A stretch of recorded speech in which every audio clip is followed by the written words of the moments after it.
Hi everyone! This is now my second attempt trying to do this. Hopefully my phone doesn't glitch out again. And I'm gonna speed right through it. Hi everyone, hope you're all having a great day and excited for the final episode like I am.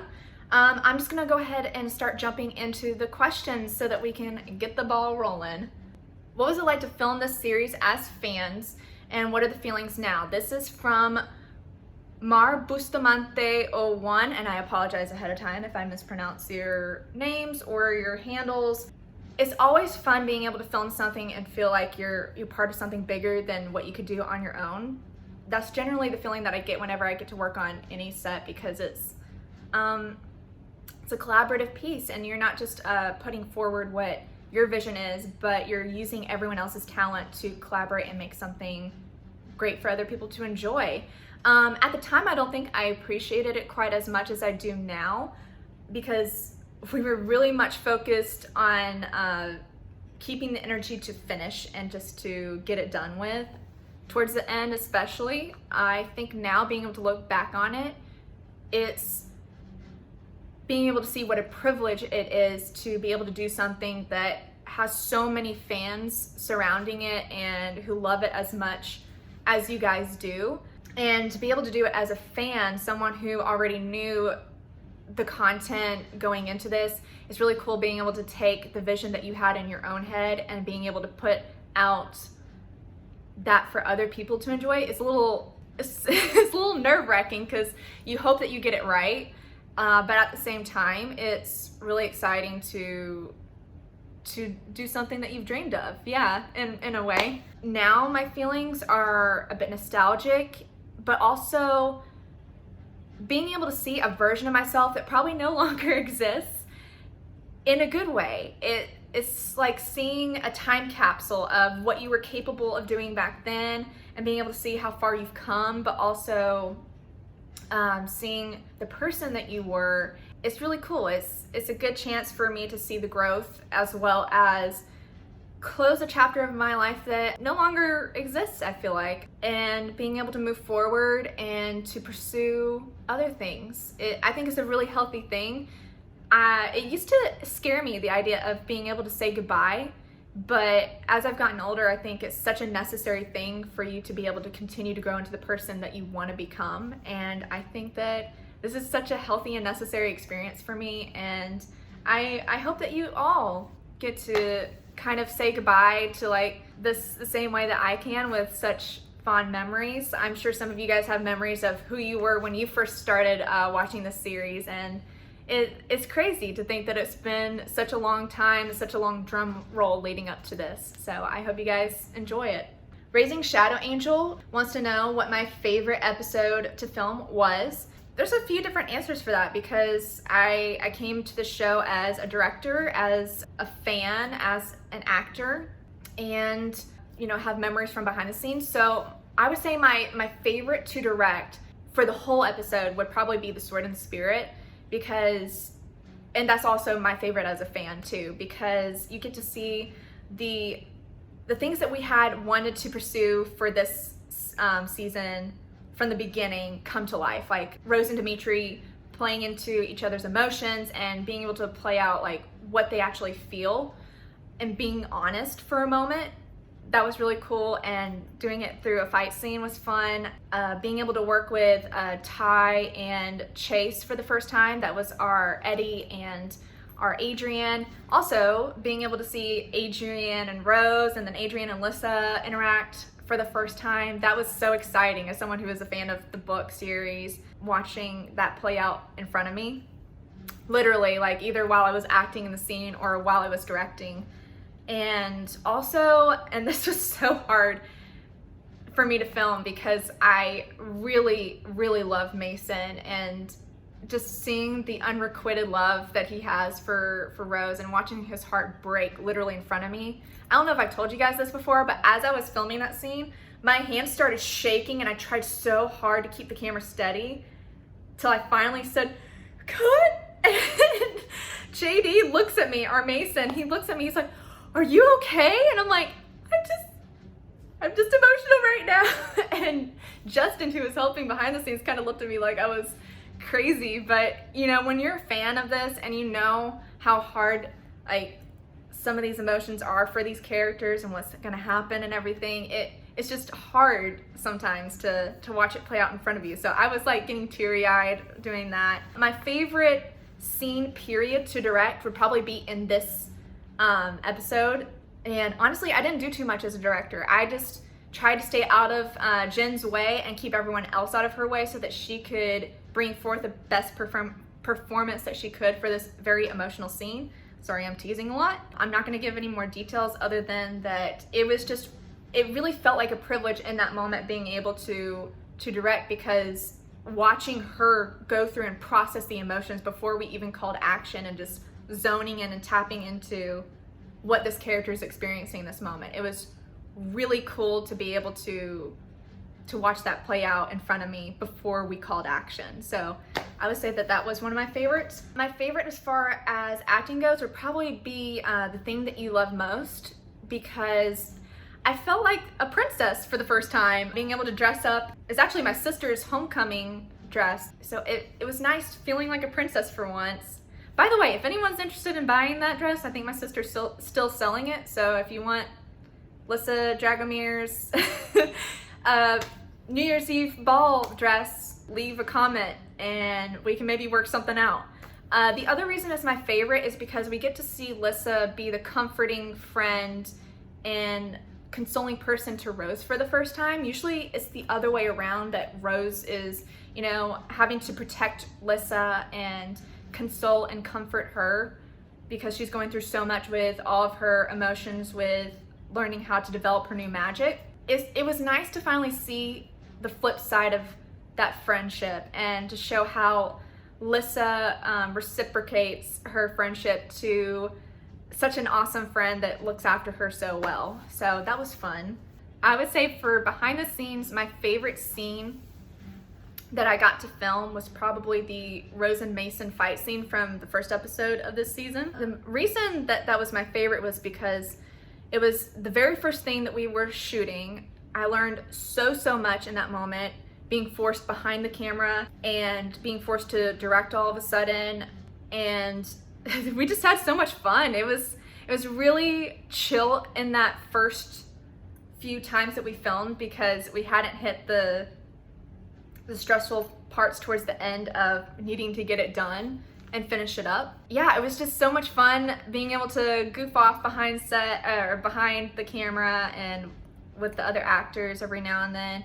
I mean, you can go back and look at some of our social media posts that we had for forever ago or in the last Unfanged that we released for bloopers, and it was we had a lot of fun goofing off. Malcheer28 wants to know, did Dimitri tell Rose that he loves her? Yes, in the Sword of the Spirit, in a kind of offhanded kind of way, he kind of does tell her that he loves her. So yeah, I would say yes, he has told Rose that he loves her, sort of. Ashley Haynes, aka the person who ran the show for the first season before we jumped into Bound by Shadows, she wants to know what specific memories come to mind when thinking back on filming the series. So for me, I would say that either the first day of filming, which was a lot of good memories for that day, and then another one was filming at the Vatican House, just because it was probably the longest stretch of time that we had filming it, since we filmed like 3 or 3.5 days for all the scenes that would be filmed in the Vatican basement, which was for episode 1, episode 4, 5, and 6. So it was a lot of time together in that basement doing so much. A lot of those memories are very stressful to think about, but at the same time, they're one of the first ones that come to mind when I think about it. And then the other one isn't necessarily from filming, it's just from the result of being able to film with these people, was the hangouts that me, Jen, and Justin had after filming every now and then. We would go to the movies, we would go hang out at Chili's or hang out at other people's houses. Yeah, those were some good memories that I had from forever ago. Ivanova Zaklin, will there be a season 3? Audrey Dance 18, is this the end? Yes. I will not draw this out anymore. It has been drawn out long enough. This is it. This is the last of anything Bound by Shadows right now. Or period. No, not just right now. Period. Because you guys are getting, you know, a TV series that's gonna have a full budget, a ton of actors, and, you know, a lot of resources that we didn't have. And I'm hoping for the best for it. I hope you guys get a really solid storytelling rendition, however you want to say it, of the book series that you guys have loved for so long. So yeah, this is it. I tried going back and finding who commented this. I apologize, I could not find it. I took notes for it and just put it down on my computer. But someone has asked, what is your favorite episode to go back and watch? Lately, it's been this last one, just because I've been watching it so many times over and over again over the years as I've edited piece and piece and piece. So, and it's also the one that I feel the most emotional towards.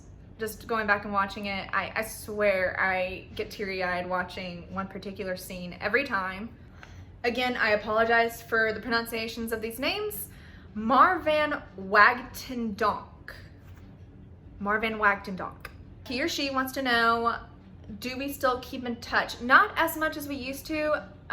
When we were closer to the time that we were filming all of this, we kept in touch a lot more. And then this person also wants to know, can we get a mini update from everyone? Well, I think these guys can give an update into their life a little bit better than I can. Hello everybody, I'm Natasha and I played Moira in Bound by Shadows. I am recording this update for you from Cape Town, South Africa. I recently moved back here and I have really just been enjoying the summer. And I also recently wrapped 2 short films. You can check out Memories in Time on our YouTube channel, Cape Town Squad. We recently filmed that for the My Road Reel competition here in Cape Town. And I also have another short out, The Last Laughter Guru, for which we got nominated as Female Filmmaker of the Year in the Los Angeles 48-Hour Film Project. I hope to hear from you soon. Hey everybody, Ashley said you guys wanted a little bit of an update. I'm still working in Atlanta, I'm still working in marketing, and I don't have any projects I'm working on right now, so there's nothing I can plug. But a big thank you to Ashley for putting this last episode together. And a big thank you to all of you for sticking around long enough to see the final one. It kind of feels like the girl you guys are going to see in these videos is very different than the girl I am today, but I'm excited to revisit her. I think it's going to be great. So thank you again to all of you, and I hope you enjoy it. Also, I just received right now this text message update to share from Ty, who played our Eddie. After moving up to New York to train for his acting, Ty is back. The pandemic brought him back down south to be closer to family and create new opportunities in Atlanta. Over the past year, he has done feature film work, a pilot or 2, and gone on tour for a solo show called Southern Fairy Tale. Outside of that, he is writing new plays and working on producing works in the area.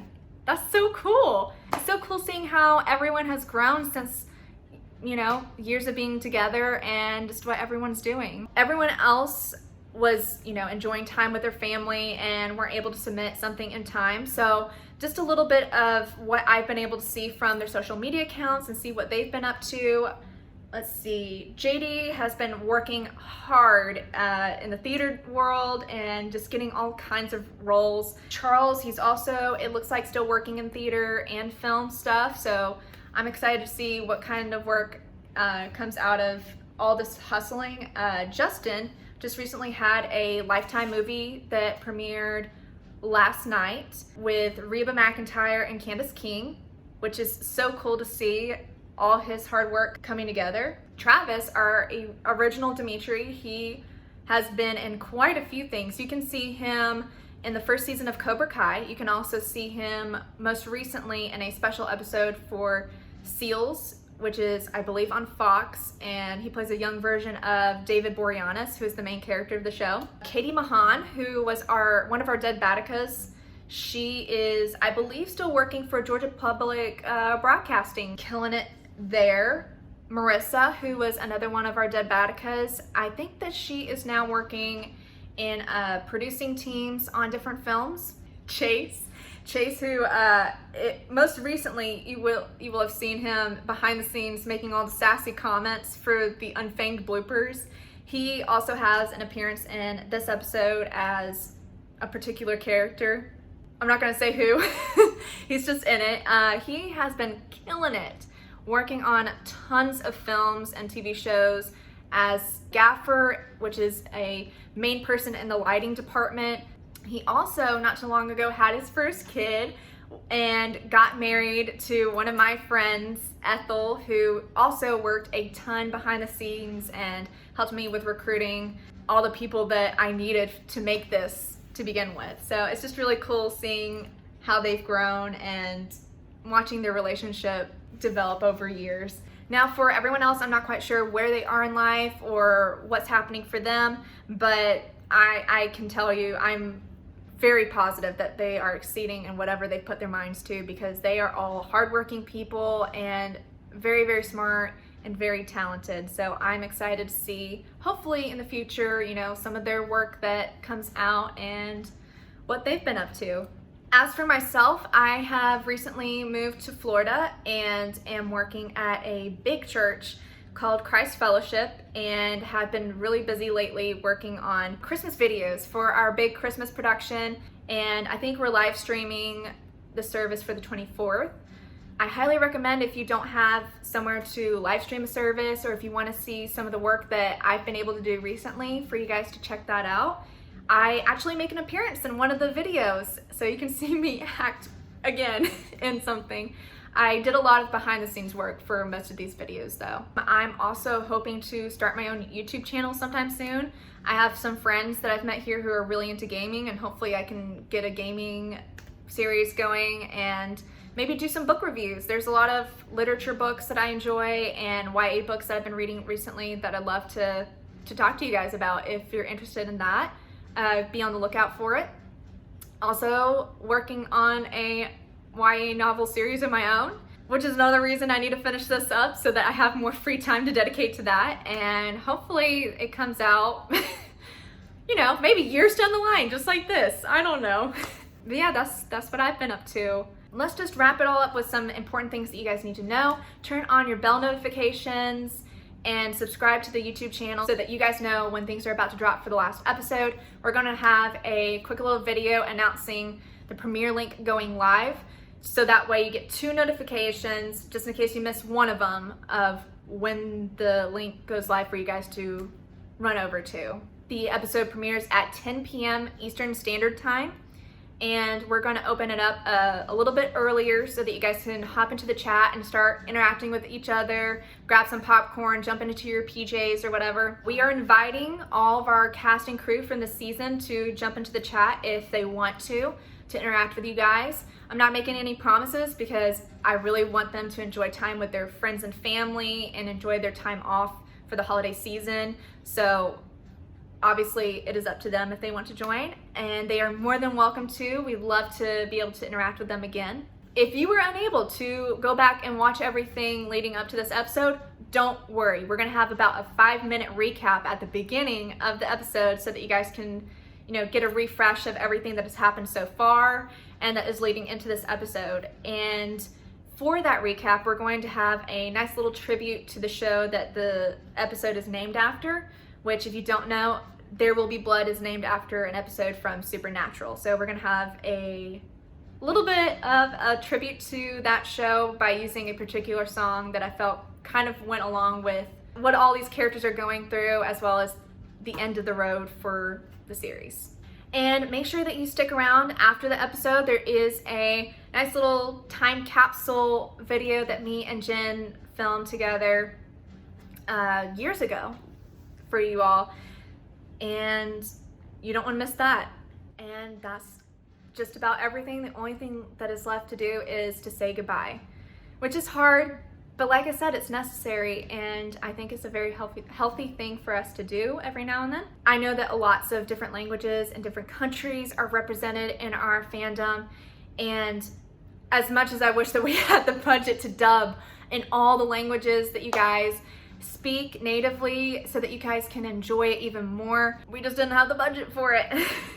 I hope that this next series goes that extra mile for all of you so that you guys can enjoy it fully and, you know, not have to worry about translations and whatnot. But as a way for me to personally say thank you and goodbye, I wanted to say goodbye to you in whatever native language has been represented in this series fandom since the beginning.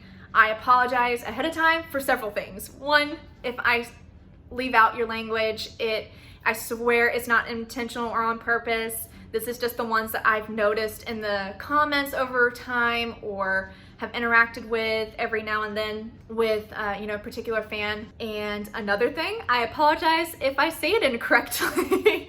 Like I said, my pronunciations aren't the best. I do not intend to offend. This is just a way to personally say goodbye to you the best way that I can, and with love and well wishes for the best for wherever you are in life and wherever your life takes you. Sorry to get all dramatic and emotional, but that's just how I feel. So let's go through this. This is in no particular order, but here we go. Adios or hasta luego. Auf Wiedersehen. François. Aloha. Das vidania. Auf wieder. Wita. Zaijian. Tot ziens. Ciao. I love you all. This is the last interview with me for this channel. I wish you all the best. Goodbye.